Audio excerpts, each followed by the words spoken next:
Hello everyone, अभी हम parallel RL circuit को एनालाइज करेंगे।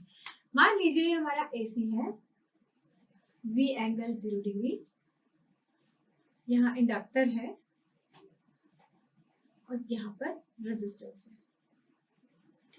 यहाँ से फ्लो होने वाला करंट IR है, यहाँ से फ्लो होने वाला करंट IL है, टोटल करंट I है। ठीक, इस टाइप का यदि हमारा कोई सर्किट है, यहाँ इंडक्टर का ये हमारा क्या हो जाता है, R है, ये इंडक्टर का हम क्या लिखेंगे, JXL लिखेंगे।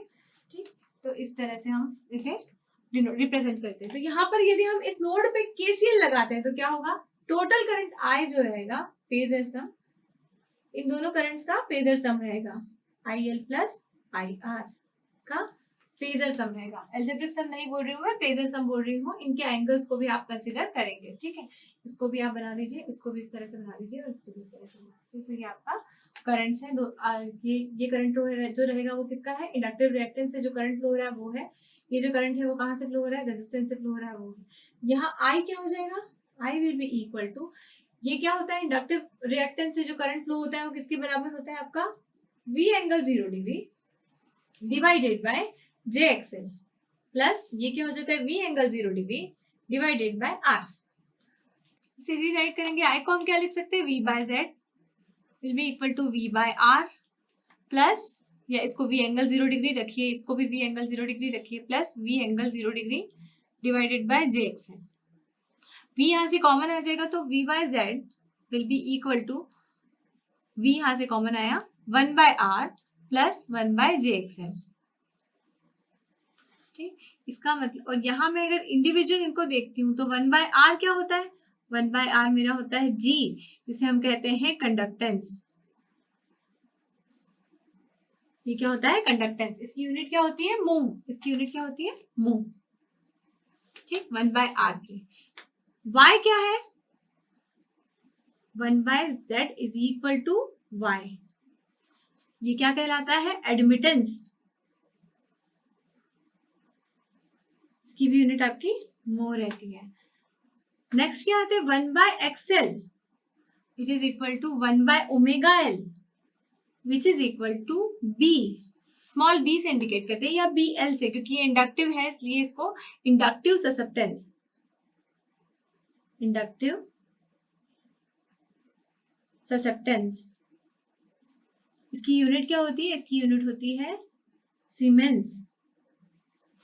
ठीक, तो Y हो गया, XL, Y हो गया, BL हो गया, G हो गया। तो इसको किस तरह से आप रिप्रेजेंट कर सकते हैं, इस इम्पिडेंस, जैसे आप इम्पिडेंस को कैसे कहते थे, Z is equal to R plus JXL, इसी तरह से Y is equal to G minus JBL।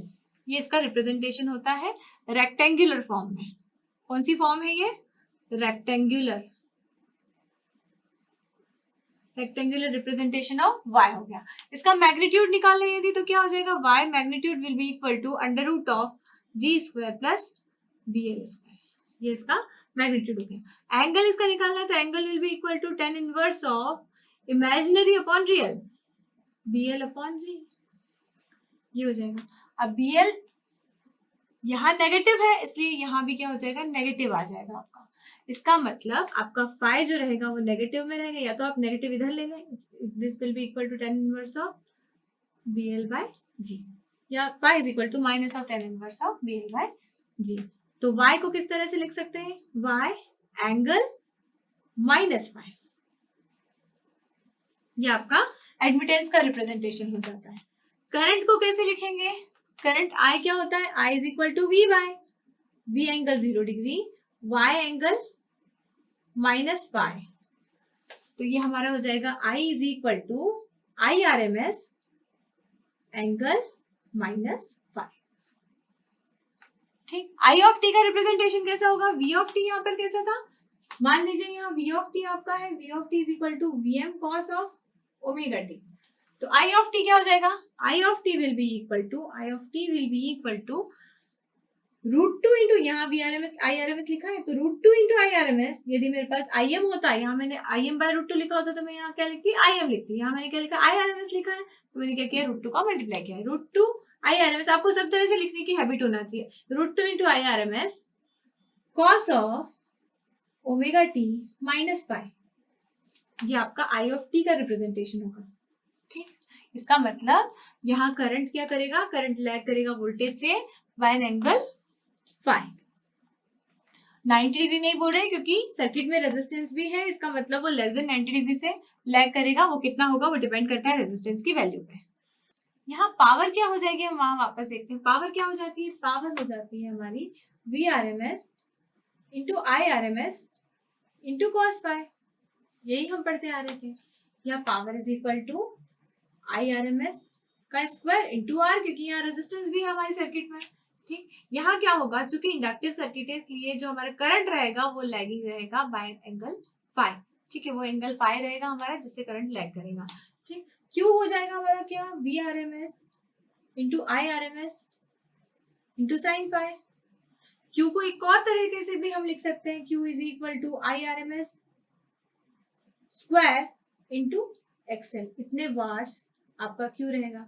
Q को एक और ढंग से भी हम लिख सकते हैं, Q is equal to VRMS square into BL। BL क्या है, ससेप्टेंस है। ठीक, इंडक्टिव ससेप्टेंस। तो ये आपके लिखने के ढंग हो जाते हैं रिएक्टिव पावर को, इतने वाट्स। ठीक, फेजर डायग्राम से हम समझते हैं इस चीज को।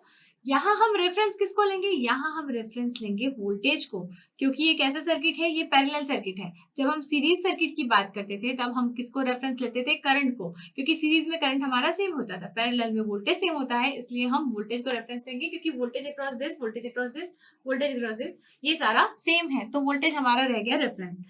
दूसरा हम एक और चीज जानते हैं कि इसी के सेम फेज में कहीं IR होगा, ये करंट क्या होगा, ये करंट जो होगा वो वोल्टेज के सेम फेज में होगा।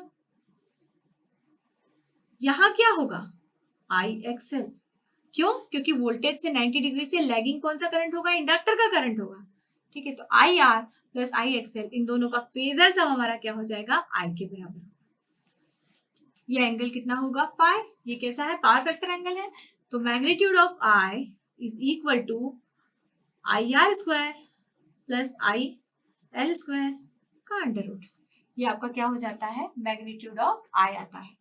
ठीक, फाई आपका कितना है, phi is equal to tan inverse of magnitude of IL divided by magnitude of IR। इस तरह से भी आप कर सकते हैं, यदि आपको ये नहीं क्लियर है कि रियल पार्ट कितना है, इमेजिनरी पार्ट कितना है, लेकिन आपको real current and imaginary current या inductive current and resistive current आपको यदि पता है तो भी आप फाई को फाइंड आउट कर सकते हैं। अब हम देखते हैं एडमिटेंस ट्रायंगल।